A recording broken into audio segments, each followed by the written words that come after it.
Hello and welcome to this video on ineffective management behaviors. We're going to look at the top 10. So the top 10 list of ineffective or inappropriate management behaviors that are used in the workplace. And this list has been compiled from feedback from attendees of management training over many years. And the first question we need to consider is, what is the impact of ineffective management behaviors on staff? The first one is pretty straightforward. It's that staff simply dislike them. And during training, oftentimes we speak about the style of management that is engaged and the impact it has on staff, and simply disliking a particular behavior has negative consequences because it causes frustration for staff, it causes stress or irritation, and these are not conducive to getting work done effectively. The second thing in relation to the impact would be that they distract staff from doing their work, because what happens is if you engage in ineffective behaviors or inappropriate behaviors in the workplace, it means that staff are now thinking about the behavior as opposed to the task that needs to be executed. And the third negative impact is that it demotivates. It demotivates staff from doing the job that they're meant to be doing, and it literally just zaps their energy. So these are just a handful of the impacts. But that leads us to the next question. The next question is equally as important.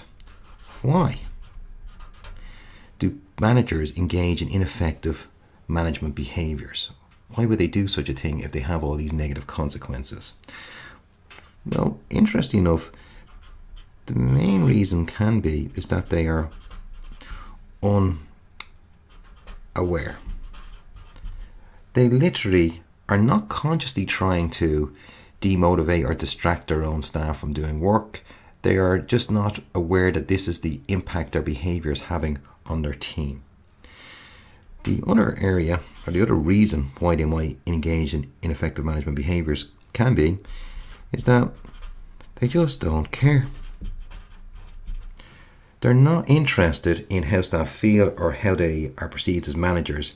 And for the manager themselves, there may be no negative consequences for continuing on with their particular behavioral patterns. And the third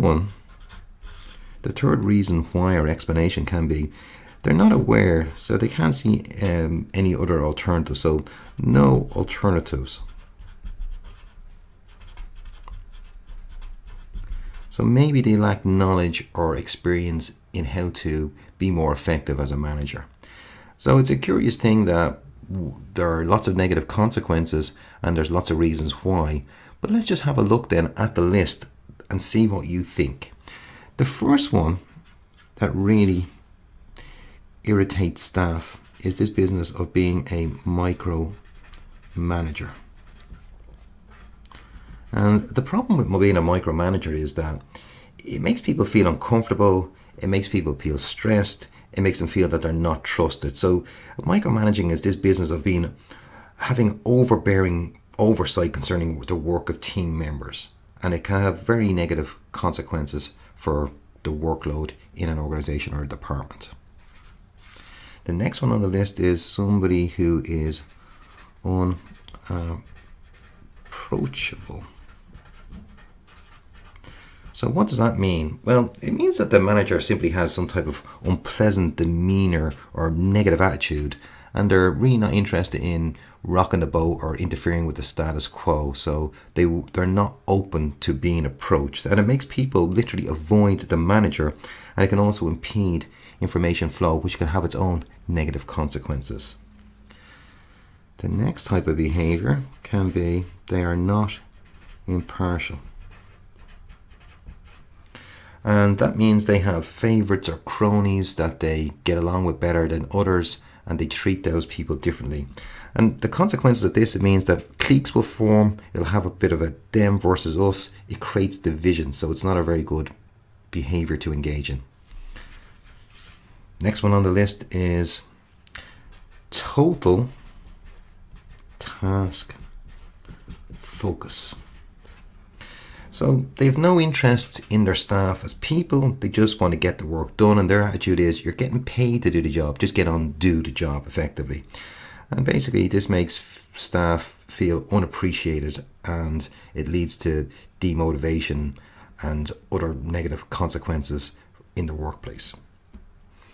The next one, it relates to a manager who is a poor communicator. And this causes all kinds of problems. So maybe their communication style is that they're a little bit abrupt, or they can be incoherent or inarticulate. So it leads to misunderstanding, and mistakes being made, and overall confusion for team members. So that's not good either. Another one on the list is a manager who is inflexible. So as far as a manager who adopts this type of approach means that tasks must be executed in a very specific way without deviation. You must do it the way that they think it should be done. And this can cause stress for staff because they're doing things that maybe they could do in a different way that would be easier for them to do. And it also can be inefficient because new ways might be more efficient going forward than the existing way. The next one on the list is in relation to delegation. So it might be limited or no delegation. And basically what happens here is that a manager literally hoards tasks and does not share knowledge.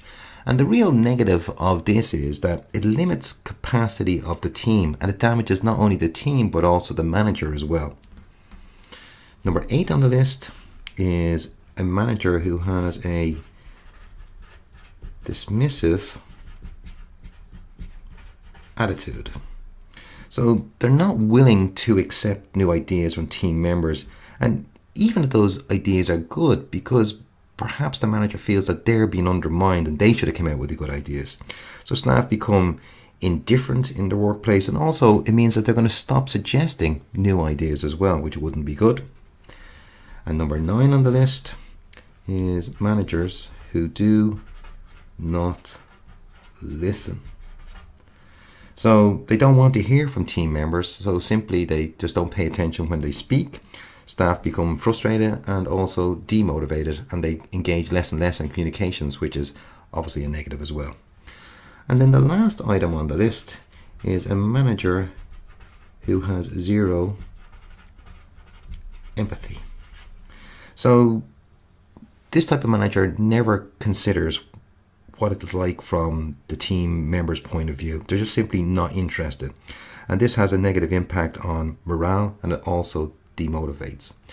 So if you notice you're engaged as a manager in any of these activities, would you be willing to do anything to rectify it? What could you do? Well, there's a number of things that you could do. You could literally acknowledge that change is required. That would help.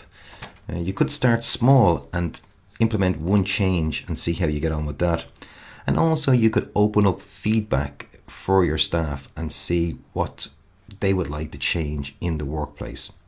I hope you found this video of interest and gave you some insight into the issue of ineffective management behaviors.